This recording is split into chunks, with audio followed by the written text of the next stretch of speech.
I've officially reached the point, I can say it with my whole chest now.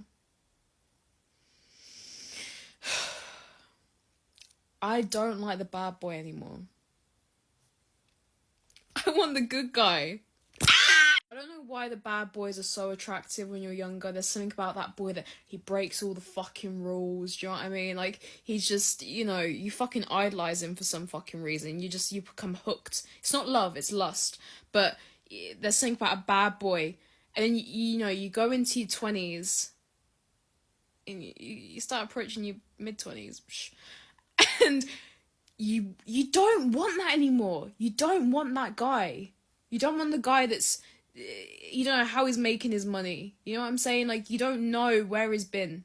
You want the guy that is like the good guy. He has a good job. He's a good man. He's patient. He doesn't shout at you. He doesn't get jealous. He's just a fucking good egg.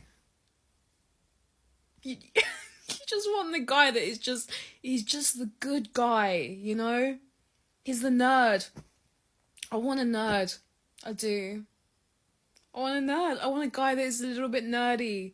He's like into computers. And he's wearing glasses. I do. I want him. I want him. I want a nerd. I'm done with it. I'm done with all the bad boys. I want the good guy. I'm ready for him.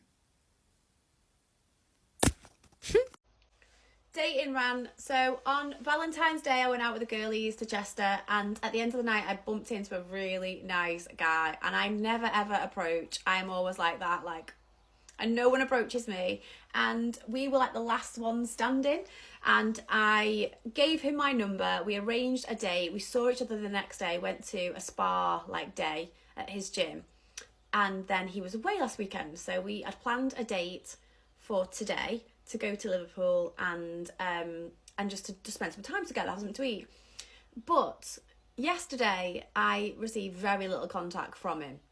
The day before, we'd made the plans, booked the train ticket, and he was like, oh yeah, when you get off the train you can get on a tram to here. And I was kind of like, well, why don't you just meet me at the train station? And he was like, well, I can if you need me to. So I didn't respond like Aggie. I just put, shall I open the door for you and pull the chairs out for you too? Left it like humour, and it didn't sit well. So anyway, yesterday I barely heard from him via text. Bear in mind, he booked everything ready for this date today, and I paid for my train ticket. And I just messaged this morning, and I was like, I'm not sure we're going to work out communication styles. I don't think asking for you to message me is a big thing. I was the person to message yesterday. And not that it's a game, but he just messaged back one message saying that he was busy out with his friends. And just thought, so yeah, this morning I pretty much said, I don't think that this is for me. And he was like, I don't think I could fulfill your requirements. And I was like, what requirements? That you send me a good morning text? So yeah, there we go. Dating diaries, update for you guys. I think the theme tune to my dating should be Another One Bites the Dust. Happy for Saturday. Oh my god, it's Saturday. However you're all spending it, just thought I'd update you. I'm not sure if I'll post this, but we just got off FaceTime.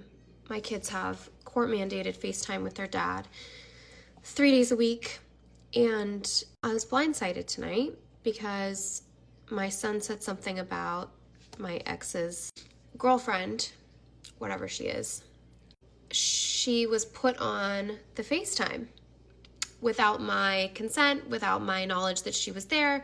We had been on the FaceTime for a good 5 minutes or so, and these FaceTimes are done in my home, so she was sitting there the entire time without my knowledge, hearing me speak, seeing my home, the whole thing, and that feels so violating and so wrong. And when she popped on the FaceTime, I immediately grabbed the phone and shut it off, shut off the FaceTime and said, these calls are for you and the kids. They're not for her. At the very least, I need to be told when there's someone else present, when I'm speaking and carrying on my home. That just feels so wrong. And I just cannot help but think about, if roles were reversed and that were in his home and I had some dude, specifically one that broke up our marriage or caused issues in our marriage, which there isn't one for me, because I would never. But he would be livid. It's just a lack of respect. I don't know. All I have to say is be careful who you have kids with, because you are literally stuck in this purgatory for 18 years. And probably beyond that, because that's just going to be my luck.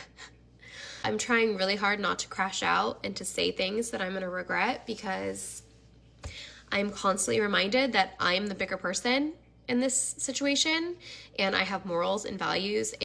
I'm not going to do that, but I am going to come on TikTok and say, be freaking careful who you have kids with, and do not agree to FaceTimes in your court order if at all possible to avoid it, because it is so violating, it is so unnecessary, and it fucking blows.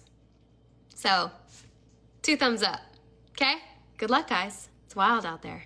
So she's done with bad boys. When she was younger, the rule breaker was electric. Chaos felt like chemistry. Red flags were personality traits. That guy didn't have a 5-year plan, but he had vibes. Now she wants the nerd, the good job and the glasses. Stability suddenly looks sexy. The bad boy gets the thrill years. The good guy gets the long-term audition when priorities change. The boring guy she overlooked at 22 is now premium stock at 27.